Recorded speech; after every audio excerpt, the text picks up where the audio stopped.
Аға, аға мен машинамды қарайыншы. Новый машинам. Қандай машина? Қарасаңшы мына жерде тұр.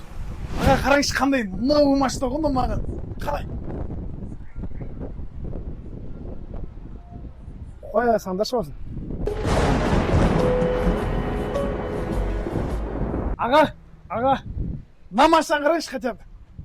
Mazda ұнамады дегенге мынау. Иномарка ғой қараңызшы қандай күшті.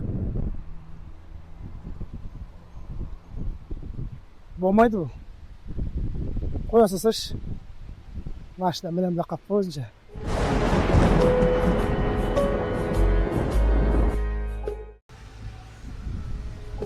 Ағамның осындай мені көре алмайтын білмедім. Мен саған ондай болмаймын, інім. Ани! Мынау саған! Бауырмау! Сен осындай болып қалайсың ба? Не қаласың ол? Ескі машиналар кет, мынау саған. Менің атымнан саған сыйлық болсын. Жеңгең екеуміз осыны ақылдасып шештік. Отыр, тұр айда. Ай, бауырмай.